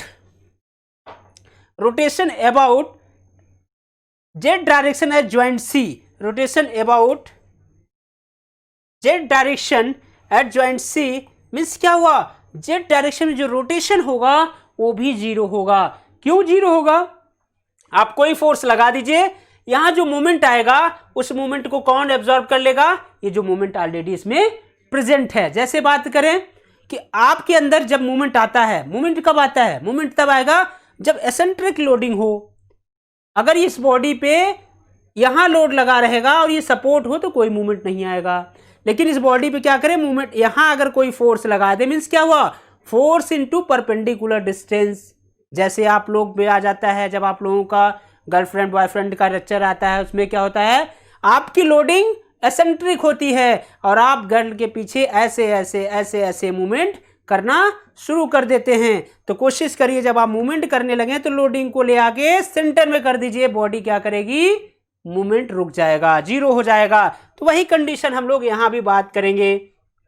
चलिए, तो इसमें क्या, जेड डायरेक्शन में रोटेशन भी जीरो होना चाहिए। मीन्स क्या हुआ, फिक्स इंड कंडीशन कहीं दिखा तो वहां क्या होना चाहिए, ना तो स्लोप होना चाहिए ना डिफ्लेक्शन होना चाहिए। स्लोप और डिफ्लेक्शन दोनों क्या होने चाहिए, जीरो होना चाहिए। डिग्री ऑफ फ्रीडम क्या होना चाहिए, जीरो होना चाहिए। फिक्स पे नंबर ऑफ रिएक्शन कितने होने चाहिए, 3 होने चाहिए। हर एक पॉइंट इस पॉइंट से क्लियर हो गया कि फिक्स सपोर्ट पे क्या क्या चीजें हो सकती हैं। इससे ज्यादा फिक्स सपोर्ट पे कुछ भी नहीं हो सकता। ये जो बात हम लोग कर रहे हैं ये सिर्फ और सिर्फ 2 डायमेंशन की बात कर रहे हैं। ये 2D का फिगर है, ये 2D का इतिहास है। जो बात हम लोग कर रहे हैं सिर्फ 2D की बातें कर रहे हैं। चलिए, अब आ गए हिंज साहब। अभी तो हम लोग फिक्स साहब को नॉलेज किया, फिक्स साहब का क्या कंडीशन होता है। अब हिंज साहब जब आए तो इनका भी कुछ ऐसा ही है। इनका देखा जाए, ये हिंज साहब ऐसे दिखेंगे, ये दिखेंगे ऐसे बड़े सुंदर से। नीचे से इनको क्या किया रहेगा, हिंज दिया रहेगा और इनका शेप ट्रायंगुलर होगा। देखिए दिख भी रहा है, इन्हीं को बोलेंगे हिंज साहब, यही हैं। देख लीजिए भैया, ये पूरी लाइफ आपको अगर स्ट्रक्चर पढ़ना है तो इनसे आपको यूज करना, स्ट्रक्चर ही नहीं सोम पढ़ना है, सोम में भी आपको दिखेंगे, मैकेनिक्स में भी आपको दिखे रहे होंगे। लेकिन वहाँ कन्फ्यूजन रहा होगा कि हिंज साहब का क्या क्या क्राइटेरिया होता है। तो हम लोग यहाँ देख लेंगे कि हिंज साहब क्या क्या कर सकते हैं। आइए हिंज साहब को देखा जाए तो हिंज साहब में 2 नंबर ऑफ रिएक्शन होंगे। कौन सा, एक वर्टिकल होगा माय डियर स्टूडेंट्स एंड एक हॉरिजॉन्टल होगा। मीन्स नंबर ऑफ रिएक्शन की बात करें, यहां नंबर ऑफ रिएक्शन की बात करें कितना होगा, 2 होगा। नंबर ऑफ रिएक्शन कितना होगा, 2 होगा। हम नीचे लिख दे रहे हैं जैसे आप लोगों को एकदम क्लियर दिखता रहे। नंबर ऑफ रिएक्शन जो होगा कितना होगा बेटा, 2 होगा। 2 कौन कौन सा होगा उसको भी लिख लीजिए, RAX RAY, यही 2 रिएक्शन होगा हिंज साहब में। अब हिंज साहब में ये देखिए, इनको फिक्स करने के लिए क्या चाहिए, अभी तो इनके पास 2 रिएक्शन है। अब इनमें क्या है, ये तो ना इस साइड जा सकते हैं ना नीचे आएंगे। लेकिन अगर इनको कोई मूवमेंट दे दिया, कोई मूवमेंट दे दिया तो ये रोटेट हो जाएंगे। रोटेट होने की मतलब क्या है, ये कुछ साहब ऐसा डायग्राम दे देंगे, यहां एक थीटा आ जाएगा और यही थीटा जो है ना इनको एक तरीके से स्वतंत्र करता है कि अगर कोई मूवमेंट देगा तो ये मूव कर जाएंगे, रोटेट कर जाएंगे। मीन्स क्या हुआ, इनका डिग्री ऑफ फ्रीडम जो हुआ बेटा, इनका डिग्री ऑफ फ्रीडम क्या हो गया, 1 हो गया। मतलब क्या है, ये एक तरीके से स्वतंत्र हैं मूव करने के लिए। वो कैसा, रोटेशनल में। ठीक, मतलब क्या है, ये इनकी एक क्या है, डिग्री ऑफ फ्रीडम है कि ये काम कर सकते हैं कि मूव हो जाएंगे, ये रोटेट हो जाएंगे, वही इनका डिग्री ऑफ फ्रीडम होगा। अब बात करें rotation about Z direction, A point पे क्या होना चाहिए, रोटेशन अबाउट जेड डायरेक्शन, यही इनका एक डिग्री ऑफ फ्रीडम होगा।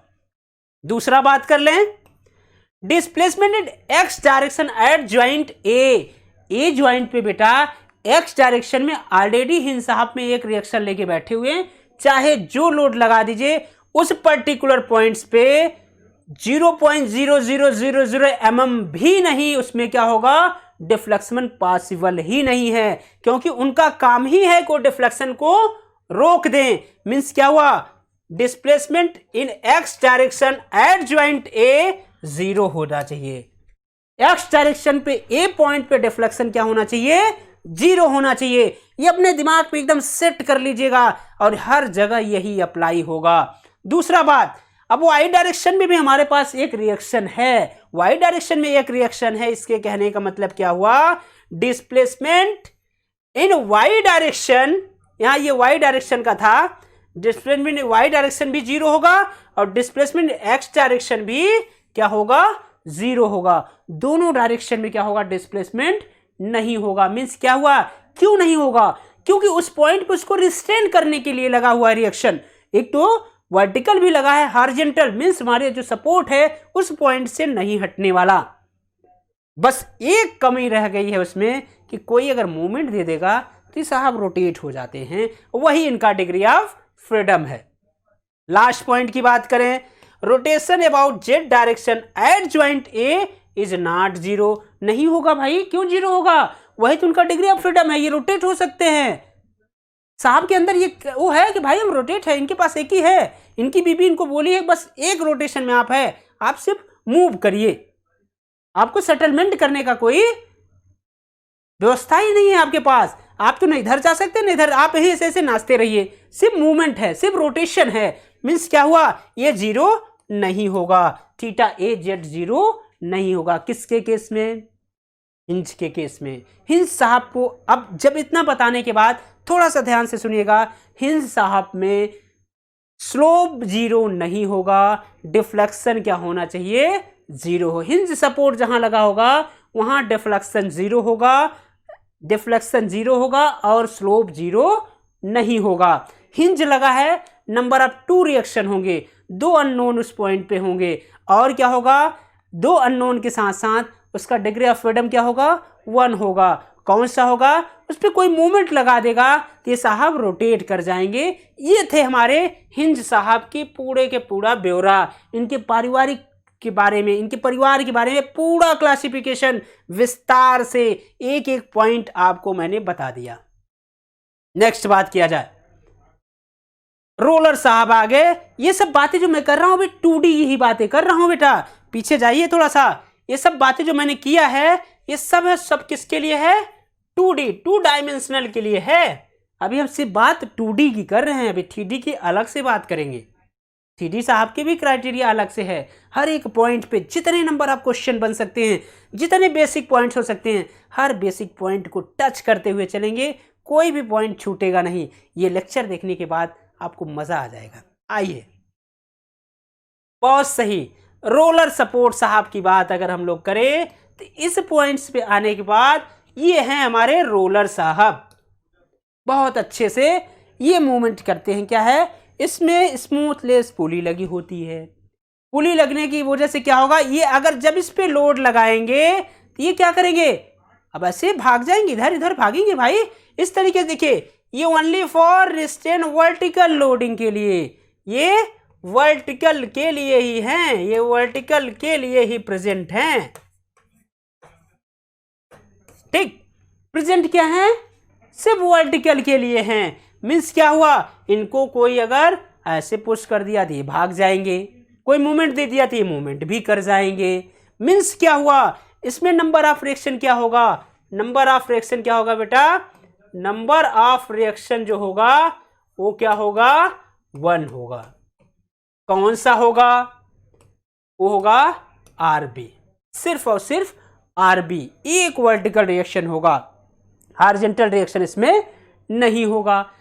अब यही ये बताता है सिर्फ इसमें एक वर्टिकल रिएक्शन जब होगा तब इसमें क्या होगा, इसको फिक्स करने के लिए क्या क्या चाहिए, एक हॉरिजॉन्टल रिएक्शन चाहिए, एक मूवमेंट चाहिए। मीन्स क्या है, वर्टिकल साहब इधर इधर भी मूवमेंट करने के लिए फ्री हैं, फ्रीडम है।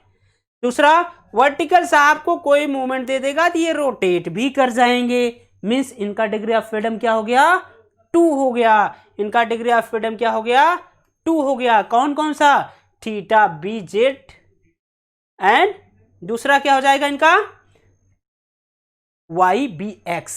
मीन्स क्या, ये रोटेशन भी होंगे और इधर उधर मूव भी कर सकते हैं हॉरिजॉन्टल प्लेन में। मीन्स क्या हुआ, डिग्री ऑफ फ्रीडम क्या हुआ, theta B Z rotation and Y B X, इसका क्या हो जाएगा, एक्सियल डिफॉर्मेशन, एक्सियल डिफ्लेक्शन भी इसमें होगा।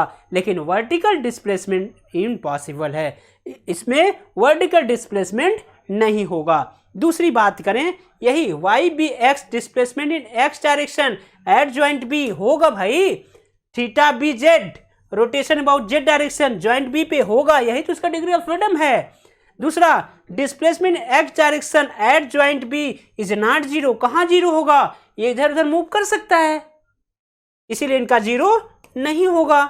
Displacement Y direction joint B zero होगा भाई। इस वर्टिकल में देखिए रिस्ट्रेन कर लेंगे, चाहे जो लोडिंग दो, ऑलरेडी वर्टिकल के लिए ही होता है।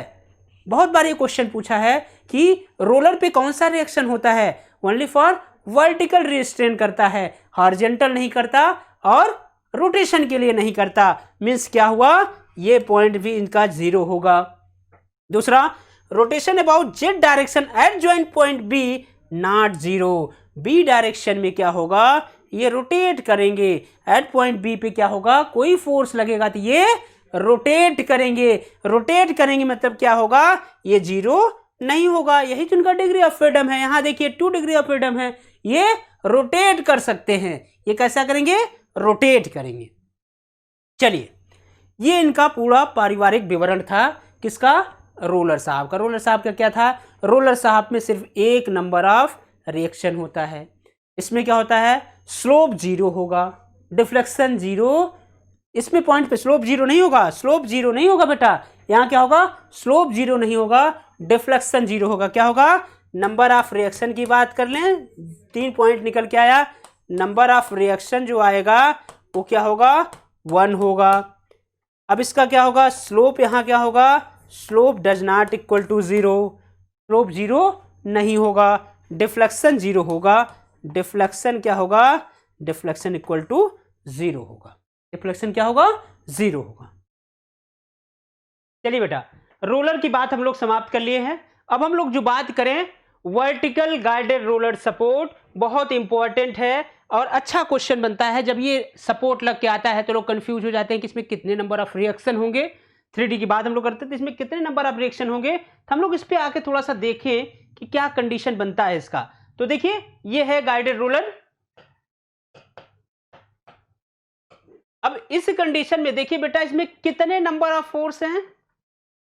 नंबर ऑफ रिएक्शन की बात कर ले हम लोग, तो नंबर ऑफ रिएक्शन की बात कर ले। नंबर ऑफ रिएक्शन की बात अगर हम लोग यहां कर ले, यहां नीचे लिख दिया जाए इस पॉइंट पे, नंबर ऑफ रिएक्शन की बात करें, कितना होगा बेटा? इस पॉइंट देखिए 3, कितना? 2 होगा। 1 एंड 2, 1 एंड 2। अब यहां जब 2 है तो देखिए बेटा, इस डायरेक्शन में क्या होगा? इस डायरेक्शन में अब इसमें कोई भी डिफॉर्मेशन पॉसिबल ही नहीं है। मींस इस डायरेक्शन में इसको एक्स एक्सिस के डायरेक्शन में, एक्सियल डायरेक्शन में डिफ्लेक्शन जो होगा वो क्या होगा? जीरो होगा। अब मूवमेंट है, ऑलरेडी उसमें मूवमेंट प्रोवाइड है। अब अगर कोई भी फोर्स आप लगाते हैं उसकी वजह से जो मूवमेंट आएगा, ये मूवमेंट इसको क्या कर लेगा? रेजिस्ट कर लेगा। मींस क्या हुआ? अब इसमें एक ही चांस है क्या? अगर ऊपर से कोई फोर्स ऐसा कंडीशन आया तो ये क्या कर जाएगा? रोल कर जाएगा। वर्टिकल इसको रिस्ट्रेन करने के लिए कोई सपोर्ट नहीं है। मींस इसका डिग्री ऑफ फ्रीडम क्या हुआ? 1 होगा। डिग्री ऑफ फ्रीडम क्या होगा? 1 होगा। ये बात यहां से क्लियर हो गई। अब हम लोग देख लें जो पॉइंट्स की अभी मैंने बात किया, वो डिग्री ऑफ फ्रीडम किस फॉर्म में होगा? वो ये होगा बेटा, यहां से वो होगा आर ए वाई के फॉर्म में। आर ए वाई फॉर्म है। अगर इसको इस डायरेक्शन में रिटेन कर ले, जैसे कल मैंने आपसे बात किया अभी की, इस कंडीशन में कि अगर ये 3 सपोर्ट है, ये 3 सपोर्ट है, अब इसको फिक्स करने की कंडीशन में क्या चाहिए? अगर यही एक सपोर्ट लग जाए तो ये फिक्स्ड कंडीशन को फुलफिल करता है। जब ये रिजिड को फुलफिल करने लगेगा बेटा, तो उसी पॉइंट्स को हम लोग क्या बोलेंगे? इसका degree of freedom. Degree of freedom आपके सामने दिया हुआ है। और ये क्या होगा? Y A Y displacement in Y direction at joint A, at joint A. Means क्या है? वही उसका डिग्री ऑफ फ्रीडम है। अब इसमें एक पॉइंट्स देखिए, displacement in X direction, displacement in X direction at joint A zero होगा। वही मैं बात कर रहा था कि इस डायरेक्शन में जो डिस्प्लेसमेंट होगा वो क्या होगा? जीरो होगा। दूसरे की बात कर लें, एकदम क्लियर, बहुत ही आराम से चीजों को समझिए। कहीं भी आपको दिक्कत होगी तो आप हमको बताइएगा। चलिए, बात दूसरा हुआ, displacement Y direction is A point पे इज नॉट जीरो, मीन्स क्या होगा, ए पॉइंट पे वाई डायरेक्शन में कोई इसको रिस्ट्रेन नहीं कर रहा, इसीलिए ये पॉइंट जीरो नहीं होगा। नेक्स्ट की बात करें तो क्या है, rotation about Z direction, rotation about Z direction at joint A zero होना चाहिए। वो तो दिख रहा है रोलर में हमें कि क्यों, क्योंकि ऑलरेडी उसमें क्या है, एक सपोर्ट, एक मोमेंट उस डायरेक्शन में प्रोवाइड है, उसकी वजह से जो मोमेंट आएगा वो उस मोमेंट को क्या कर देगा, न्यूट्रलाइज कर देगा। मींस उसमें क्या है, रोटेशन क्या होना चाहिए, जीरो होना चाहिए। तो ये बात आपको एकदम क्लियर हो गई होगी। अब आइए हम लोग नेक्स्ट की बात कर ले। आइए, हॉरिजॉन्टल गाइडेड रोलर सपोर्ट, ये जस्ट जैसे वर्टिकल था, अब ये हॉरिजॉन्टल जब हो गया बेटा, तो हॉरिजॉन्टल होने की बात क्या है, देखिए एक तो मोमेंट ऑलरेडी इसमें है, ये मोमेंट लगा हुआ है, मोमेंट हो गया, रिएक्शन लगा हुआ है। अब इसमें क्या है, अगर कोई इस डायरेक्शन में फोर्स दे देगा, इस डायरेक्शन में इसमें कोई फोर्स आ जाएगा, ये क्या कर जाएगा, इस डायरेक्शन में ये मूव कर जाएगा। मूव कर जाएगा मींस क्या है, इस डायरेक्शन में इसको रिस्ट्रेन करने के लिए कोई फोर्स अवेलेबल नहीं है। मींस क्या है, ये वन डायरेक्शन में फ्री है, ये एकदम फ्री है, स्वतंत्र है। किस डायरेक्शन में, एक्स एक्सिस की डायरेक्शन में मूव करने में। एक्सियल इसमें क्या होगा, डिस्प्लेसमेंट होने के चांसेस हैं, क्योंकि इसको रिस्ट्रेन करने के लिए हमारे पास कोई फोर्स नहीं है। बात करें तो ये देखिए वर्टिकल है, मूवमेंट है हमारे पास, मींस क्या हुआ, इसका डिग्री ऑफ फ्रीडम क्या हो जाएगा, इस डायरेक्शन में हो जाएगा, कौन सा, वाई ए, एक्स डायरेक्शन में एक हमें क्या हो जाएगा, डिस्प्लेसमेंट मिल जाएगा। और ये जो डिस्प्लेसमेंट मिलेगा बेटा, उसी को हम लोग बोलेंगे, इसका डिग्री ऑफ फ्रीडम जो होगा वो क्या होगा, 1 होगा। किस डायरेक्शन में होगा, एक्स एक्सिस के डायरेक्शन में होगा। अब यहां अगर इसको हम बात कर लें कि नंबर ऑफ रिएक्शन कितने होंगे, नंबर ऑफ रिएक्शन की अगर हम लोग बात कर लें तो देखिए बेटा 1 एंड 2, कौन कौन सा यहां दिख जाएगा आपको, एक होगा M A and R A Y, R A Y. इस बात से क्लियर हुआ। अब जो बात मैंने यहां लिखा है उसी को यहां एक्सप्लेन कर रहा है, क्या, Y A X displacement in X direction at joint A joint पे वाई जो होगा, जो डिस्प्लेसमेंट होगा, जो इसमें डिस्प्लेसमेंट होने के चांसेस हैं वो किस डायरेक्शन में होने के चांसेस हैं, एक्स डायरेक्शन में, एक्स एक्सिस के एक्सियल डायरेक्शन में उसमें डिफ्लेक्शन पॉसिबल है। नेक्स्ट की बात करें, displacement in Y direction at joint A, displacement in Y direction at joint A, इस डायरेक्शन में क्या डिफ्लेक्शन पॉसिबल है, नहीं है। क्यों, क्योंकि यहां आर ए वाई ऑलरेडी क्या है, उसको रिस्ट्रेन कर देगा। रिस्ट्रेन कर देगा मींस क्या होना चाहिए, जीरो होना चाहिए।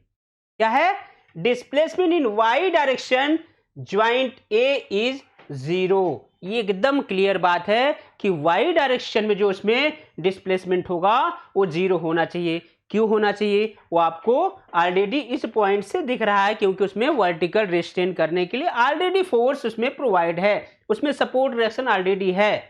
ठीक, दूसरे की बात करें, displacement in X direction at joint A is not equal to zero. A direction में कहां जीरो हो रहा है, ये एकदम क्लियर है कि कोई इसको अगर पुल करेगा तो ये क्या करेगा, इस डायरेक्शन में ये क्या है, फ्री है, फ्री है, इसका फ्रीडम है कि उधर वो मूव कर जाएगा। मींस इसका क्या होना चाहिए, वो जीरो नहीं होगा, उसकी कुछ ना कुछ वैल्यू फाइंड आउट होगी। नेक्स्ट की बात कर लें, rotation about Z direction. Rotation about Z direction से बेटा एकदम क्लियर हो जाएगा, जब उसमें ऑलरेडी मूवमेंट प्रोवाइडेड है, सपोर्ट पे हमारे ऑलरेडी एक मूवमेंट रिस्ट्रेन करने के लिए है, चाहे जितना फोर्स लगा दीजिए वो इसको क्या करेगा, रिस्ट्रेन कर लेगा। मींस क्या है, ऑलरेडी उसमें मूवमेंट प्रोवाइड है, तो क्या होना चाहिए, रोटेशन क्या होना चाहिए, जीरो होना चाहिए। और ये चीजें क्लियर हो गई। अब हम लोगों को हॉरिजॉन्टल गाइडेड रोलर सपोर्ट में हम लोगों को ये चीजें विशेष ध्यान देना है। अगर ये लगा हुआ है तो सबसे पहला काम हमारा क्या है, नंबर ऑफ अननोन रिएक्शन। जो रिएक्शन है, रिएक्शन सपोर्ट पे रिएक्शन कितने होंगे, 2 होगा। अब वहीं से आपको ये पता चल जाएगा इसमें डिग्री ऑफ फ्रीडम कितना होगा, तो डिग्री ऑफ फ्रीडम कितना होगा बेटा, 1 होगा। किस डायरेक्शन में होगा, एक्स डायरेक्शन में होगा। एक्सियल डिफ्लेक्शन होगा, एक्सियल डिफॉर्मेशन होगा। मींस क्या है, एक्सियल अगर कोई लोड लगेगा तो उसमें डिस्प्लेसमेंट पॉसिबल है। अब हम लोग बात करें नेक्स्ट पॉइंट्स का, नेक्स्ट पॉइंट की बात करें तो ये 3D सपोर्ट। अभी तक जो हम लोग बात किए थे वो 2D सपोर्ट का था। जितनी भी बातें मैंने किया है पीछे, जितने भी मैंने बात किया है सभी 2D, 2 डायमेंशनल था। 2 डायमेंशनल जिसमें हम लोग देख पा रहे हैं वो था, 2D की बात हम लोग किए थे। अब सारी चीजें हम लोग करेंगे 3 डायमेंशनल का। 3D स्पेस की बात करेंगे। स्पेस की बात करें तो पहला यहां से देखिए फिक्स सपोर्ट के बारे में। जब 3D में जाते हैं तो फिक्स सपोर्ट में कितने नंबर ऑफ रिएक्शन होते हैं, इसको अगर हम लोग यहां से देखें तो आपको एकदम क्लियर है, ये फिक्स सपोर्ट का पॉइंट्स है। अब यहां जब हम जाएंगे तो नंबर ऑफ रिएक्शन जो हमारे पास आएंगे भैया, नंबर ऑफ रिएक्शन जो आएगा, कौन कौन सा आएगा बेटा, नंबर ऑफ रिएक्शन हमारे पास 2 आएगा। यहां से देखिए क्या क्या आएगा, एक तो ट्रांजिशनल आएगा,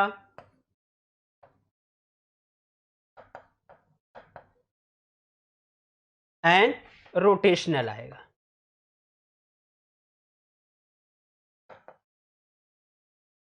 अब ट्रांजिशनल में कौन कौन सा आएगा वो भी हमारे पास है, क्या,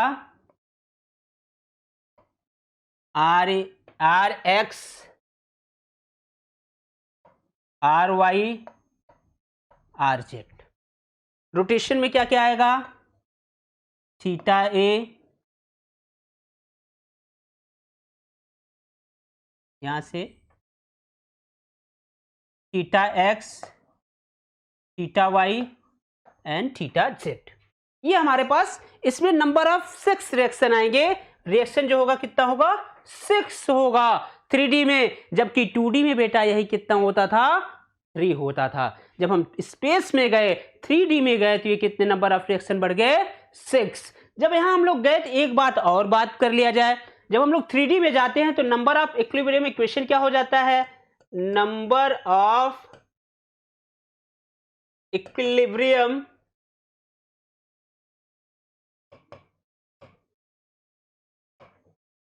इक्वेशन कितना हो जाएगा बेटा, 6 हो जाएगा। कौन कौन सा हो जाएगा इसमें भी देख लिया जाए। यहां से देखें, summation of F X equal to 0, comma summation of F Y equal to 0, summation of F Z equal to 0। ये ट्रांजिशनल हो गया। रोटेशनल में क्या क्या होगा, summation of M X equal to 0, summation of M Y equal to 0 and summation of M Z equal to 0। 6 number of equation हो गया। अब हम लोग बात करें इसका डिग्री ऑफ फ्रीडम कितना होगा। डिग्री ऑफ फ्रीडम क्या हो गया, अब इसमें फिक्स्ड कंडीशन है, 6 रिएक्शन है, कहीं भी चांसेस नहीं है इसको मूव करने के लिए, ये बॉडी रिजिड है, मींस इसका डिग्री ऑफ फ्रीडम क्या होगा, 0 होगा। डिग्री ऑफ फ्रीडम क्या क्या होगा, 0 होगा। हम लोगों को ये बात एकदम क्लियर होनी चाहिए। नेक्स्ट पॉइंट की बात करें, displacement in X Y and Z direction at joint C, at joint C, at joint C पे क्या होगा, सभी डिस्प्लेसमेंट क्या होगा, 0 होगा। किस क्या होगा, वाई सी एक्स भी 0 होगा, वाई सी वाई भी 0 होगा और वाई सी जेड भी 0 होगा। इस बात को आपको क्लियर रहना चाहिए। नेक्स्ट की बात इसी में करें। अब रोटेशनल की बात, rotational about X Y and Z direction joint C पे, ज्वाइंट सी पे जो आएगा वो क्या आएगा, theta C X, theta C Y and theta C Z, सभी के सभी क्या होना चाहिए, 0 होना चाहिए। मींस क्या हुआ, slope and deflection both are equal to 0। Slope and deflection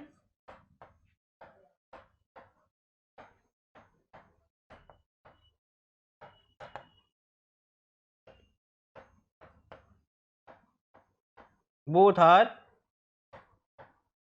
equal to 0। ये बात हमें फिक्स कंडीशन में एकदम क्लियर, जहां भी फिक्स कंडीशन दिखे बॉडी रिजिड है वहां ना तो स्लोप होगा और ना ही डिफ्लेक्शन होगा। इस बात से आपको एकदम क्लियर हो गया। 3D दिखा तो नंबर ऑफ स्पेस की बात होगा, अगर फिक्स कंडीशन है तो 6 रिएक्शन होंगे। यहां नंबर ऑफ इक्विलिब्रियम इक्वेशन भी 6 हो जाएगा, तो डिग्री ऑफ फ्रीडम कितना हो जाएगा? 0 हो जाएगा। सभी slope and deflection fix in support पे क्या होना चाहिए? 0 होना चाहिए। आइए अब हम लोग बात करें हिंज और पिन सपोर्ट। ये भी हम लोग अब सारी बात जो कर रहे हैं बेटा, वो 3D की बात हम लोग कर रहे हैं। किसमें? 3D की बात हम लोग कर रहे हैं। ये 3 डायमेंशनल की बात हम लोग कर रहे हैं। अब हिंज आ गया। अब हिंज पे जब हम लोग पहुंचे तो हम लोग 2D में पढ़े थे, इसमें 2 नंबर ऑफ रिएक्शन होता था, लेकिन जब हम इसको 3D में पढ़ेंगे, स्पेस में पढ़ेंगे, तो नंबर ऑफ रिएक्शन जो हो जाएगा वो क्या हो जाएगा? 3 हो जाएगा। नंबर ऑफ रिएक्शन क्या हो जाएगा? 3 हो जाएगा। कौन कौन सा हो जाएगा भैया? यहां से देख लीजिए कौन सा होगा। इस पॉइंट पे अगर हम लोग देखें, RAX, RAY, RAZ, एकदम क्लियर है कि यही 3 इस पे रिएक्शन होगा। अब मीन जब 3 रिएक्शन होगा, यहां number of equilibrium equation already 6 है। मीन्स क्या है? इसमें रोटेशनल के चांस है, तो रोटेशन किसमें? X, Y एंड Z तीनों में होगा। तो इसका डिग्री ऑफ फ्रीडम की जब हम लोग बात करेंगे, डिग्री ऑफ फ्रीडम की बात करेंगे बेटा, तो कितना होगा? 3 होगा। कौन कौन सा? Theta CX, theta CY, theta CZ। अब हम लोग यहां से एक बात और क्लियर करें कि जब ये हिंज था तो हिंज पे हम लोगों ने ये देखा था कि इस पे जो डिफ्लेक्शन होता है वो 0 होता है और स्लोप की कुछ वैल्यू आती है। स्लोप की वैल्यू आती है, इसलिए देखिए theta CX, theta CY, theta CZ, rotation about XYZ direction at joint C। Next की बात करें, यहां displacement in XYZ direction at joint C is 0। सभी डिस्प्लेसमेंट क्या होगा? 0 होगा। अब रोटेशन की बात करें तो रोटेशन यहां 0 नहीं होगा। हिंज पे रोटेशन 0 नहीं होता, और ये पॉइंट लिखा भी हुआ है कि rotation about XYZ direction at joint C is not 0। कोई भी इसकी वैल्यू 0 नहीं होगी। इस बात से क्या है? क्लियर हो गया। आइए रोलर सपोर्ट। यहां भी हम लोग जो बात कर रहे हैं बेटा, सब 3D की बात कर रहे हैं। हम लोग जो भी बातें कर रहे हैं वो 3D की बात कर रहे हैं। रोलर सपोर्ट को हम लोग थोड़ा सा देखा जाए तो रोलर सपोर्ट हमारे पास ये है। हम लोगों ने देखा था कि रोलर 2D में जो था वो सिर्फ और सिर्फ वर्टिकल रिस्ट्रेन कर रहा था, बाकी किसी डायरेक्शन में उसमें रिएक्शन था ही नहीं, कोई फोर्स उसमें था ही नहीं। तो ये देखिए रोलर है। अब रोलर में क्या है? ओनली डिफ्लेक्शन क्या है? ओनली वर्टिकल रिस्ट्रेन है। क्या है? वर्टिकल रिस्ट्रेन है।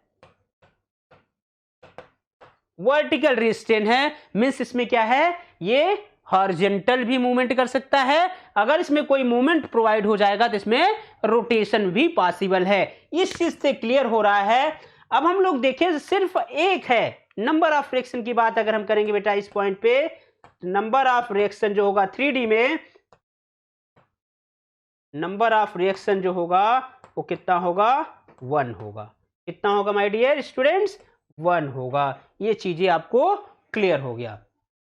अब जब ये 1 हो रहा है, रिएक्शन सिर्फ 1 है, तो फिक्स क्या है? इस कंडीशन में आने के बाद, 3D में आने के बाद ये क्लियर है कि स्पेस में क्या होता है? नंबर ऑफ 6 इक्विलिब्रियम इक्वेशन हमारे पास है। अब सिर्फ 1 में रिस्ट्रेन हो रहा है, मींस किसमें? 5 में वो फ्री है। 5 डायरेक्शन में वो क्या है? फ्री है मूव करने के लिए। वो जिस डायरेक्शन में जाना चाहेगा चला जाएगा, सिर्फ वर्टिकल डायरेक्शन में उसमें डिस्प्लेसमेंट नहीं आएगा। तो इसका डिग्री ऑफ फ्रीडम की जो बात हम लोग करेंगे क्या हो जाएगा? 5 होगा। डिग्री ऑफ फ्रीडम जो होगा वो क्या होगा? 5 होगा। कौन कौन सा होगा? YCX में भी होगा, YCZ होगा, थीटा CX होगा, थीटा CY होगा एंड थीटा CZ होगा। यही 5 डिग्री ऑफ फ्रीडम होगा रोलर में। अब हम लोग बात करें Y C X Y C Z displacement X Z direction at joint C, वही जो ज्वाइंट सी पे डिफ्लेक्शन आएगा, जो ये डिस्प्लेसमेंट आएगा, उसी को ये यहां नोटेशन बता रहा है। अगर इसको देख लीजिए थोड़ा सा, theta C X theta C Y and theta C Z, rotation joint C is zero means क्या हुआ, इस कंडीशन में आने के लिए क्या है, अब इस पे बताइए क्या रोटेशन ये सब चीजें जीरो होगी, क्लियर बताइएगा,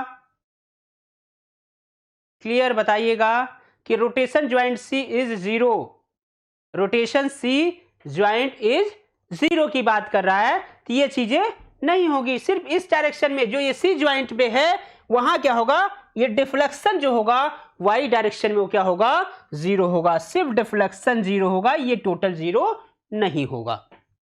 बात करें इस पॉइंट पे आने के बाद, क्या है, displacement X Z direction at joint C not equal to zero, वही हम ऊपर बात किए हैं कि यही दो टू हम आता है, यही तो क्या है, एक एक्स डायरेक्शन में एंड एक जेड डायरेक्शन में क्या होगा, उसमें डिस्प्लेसमेंट पॉसिबल है। अब इस पॉइंट से यहां से देख लीजिए, यहां से clear, displacement X Z direction Z side C not equal to zero, वही पॉइंट दो बार लिखा गया है। यहां से देख लीजिए, rotation about X Z direction at joint C not zero, rotation क्या होगा, यहां ना तो रोटेशन जीरो होगा, किसी भी डायरेक्शन में रोटेशन जीरो नहीं होगा। इस पॉइंट से आपको क्लियर हो गया होगा। और ऑलरेडी आपको पता है कि जहां भी रोलर होता है, रोलर और हिंज के कंडीशन में स्लोप की वैल्यू आती है एंड डिफ्लेक्शन क्या होता है, जीरो होता है। डिफ्लेक्शन क्या होता है, slope not equal to zero, deflection zero होता है। डिफ्लेक्शन जो होता है बेटा वो जीरो होता है रोलर एंड हिंज के केस में। आइए अब हम लोग बात करें 2D इंटरनल ज्वाइंट्स, जो इंटरनल ज्वाइंट्स लगे होते हैं उसके बारे में अगर हम लोग बात करें तो आपके सामने ये दिख रहा है, ये एक इंटरनल हिंज है, इंटरनल ज्वाइंट है। इंटरनल हिंज होने की वजह से ये चीजें एकदम क्लियर हो रही हैं। क्या क्या चीजें होगा, हिंज और पिन की बात अगर हम लोग कर लें, यहां पॉइंट पे देखिएगा, जब इंटरनल हिंज होगा तो क्या क्या होगा, इस पे देखिएगा क्या है, displacement in Y direction at joint C is not equal to zero. कहां जीरो हो रहा है, इसमें एक डिस्प्लेसमेंट वाई डायरेक्शन में आ रहा है। एक्स डायरेक्शन में की बात करें, displacement X direction at joint C not equal to zero, X direction में भी इसमें डिस्प्लेसमेंट है। अब यहां से बात करें rotation about Z direction at joint C, rotation about Z direction at joint C are में बी डिफरेंट, ज्वाइंट सी पे क्या होगा, आर में बी डिफरेंट एट इट। अब यहां से देखिए ज्वाइंट सी पे रोटेशन, ज्वाइंट सी पे रोटेशन आप बताइएगा क्या है, ये पॉइंट है फिक्स और ये पॉइंट है हिंज, ये है हमारा हिंज, ये हिंज हुआ और ये हुआ हमारा फिक्स्ड। बेटा फिक्स पे क्या होता है, यहां स्लोप और डिफ्लेक्शन दोनों क्या होता है, जीरो होता है, स्लोप एंड डिफ्लेक्शन क्या होगा, जीरो होगा। लेकिन हिंज पे क्या होता है, हिंज पे स्लोप यहां सिर्फ और सिर्फ डिफ्लेक्शन जीरो होता है, डिफ्लेक्शन इक्वल टू जीरो होता है। मींस क्या है, डिफ्लेक्शन जीरो होगा। अब इसका डायग्राम क्या बनेगा, यहां तो स्लोप जीरो होगा, मींस इस पॉइंट से जाना शुरू किया तो इसमें जो थीटा की वैल्यू आएगी, जो थीटा की वैल्यू आएगी वो अलग होगा, डिफरेंट होगा। ये थीटा C1 होगा और यहां जो थीटा आएगा वो क्या होगा, यहां जो थीटा आएगा वो क्या होगा, थीटा C2 होगा। मींस दोनों थीटा क्या होंगे, डिफरेंस होगी, क्योंकि वहां जो सपोर्ट लगा हुआ है वो डिफरेंट सपोर्ट रिएक्शन है। मींस क्या होगा, वहां रोटेशन भी डिफरेंट डिफरेंट होगा। चलिए ये आपके सामने ये चीज था और इसीलिए यहां देखिए लिखा हुआ है ये दोनों आपस में इक्वल नहीं होंगे, इनकी जो रोटेशन की वैल्यू आएगी वो डिफरेंट डिफरेंट होगा।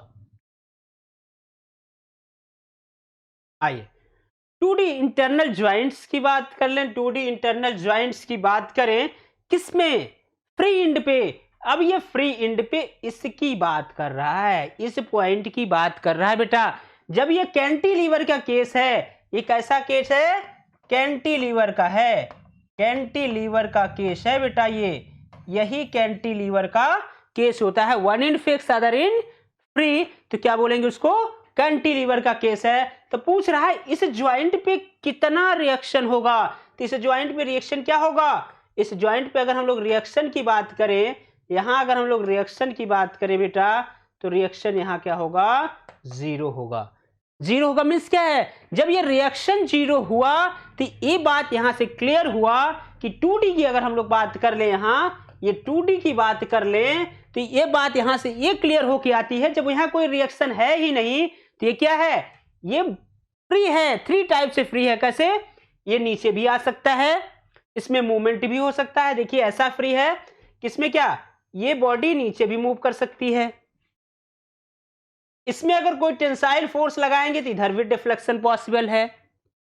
अब इसमें कोई मूवमेंट लगाएगा तो इसमें रोटेशन भी पॉसिबल है। मींस इसका डिग्री ऑफ फ्रीडम कितना हो जाएगा भैया? डिग्री ऑफ फ्रीडम जो होगा इस पॉइंट्स का वो कितना हो जाएगा? 3 होगा। कौन कौन सा? Y B X comma Y B Y and theta B Z. Means क्या है? उस पॉइंट पे, फ्री एंड पॉइंट पे क्या होता है? डिग्री ऑफ फ्रीडम क्या होगा? 3 होगा। 3 होगा मींस यहां से एक बात और क्लियर हो रही, क्या? Displacement in X direction at joint B is not zero. न तो वाई डायरेक्शन में जीरो होगा और न ही वो, देखिए दोनों डायरेक्शन में वो जीरो नहीं होने वाला, और एक्स डायरेक्शन में भी जीरो नहीं होगा। Y B X equal to zero means क्या है? ये जीरो नहीं होगा। और rotation about Z direction at joint B is not equal to zero. Rotation भी उस पॉइंट पे क्या होगा? वो जीरो नहीं होगा। आइए 2D इंटरनल ज्वाइंट्स की बात अगर हम लोग करें, इसी की बात फ्री एंड की बात हो गई।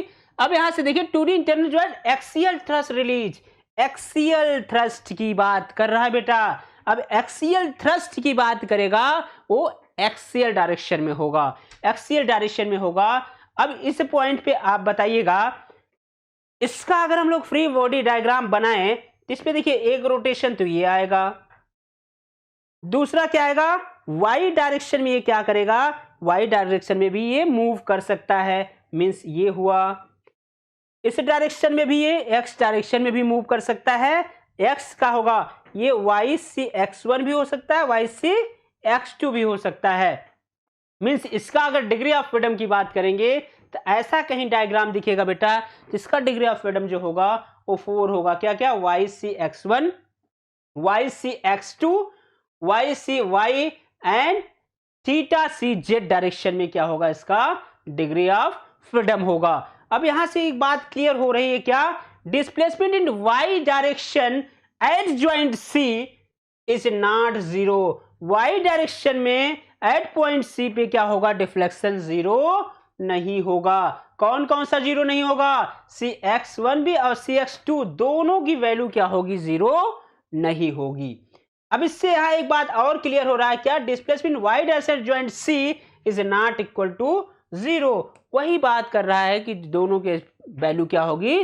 डिफ्लेक्शन की वैल्यू क्या होगी? जीरो नहीं होगी। Rotation about Z direction, Z direction में जो होगा वो भी जीरो नहीं होगा, क्योंकि यहां उसकी वैल्यू फाइंड आउट हो रही है। ये डायग्राम ऐसा दिखेगा, तो आपको इस पॉइंट से क्लियर हो जाना चाहिए कि इसका डिग्री ऑफ फ्रीडम कितना है? 4 है।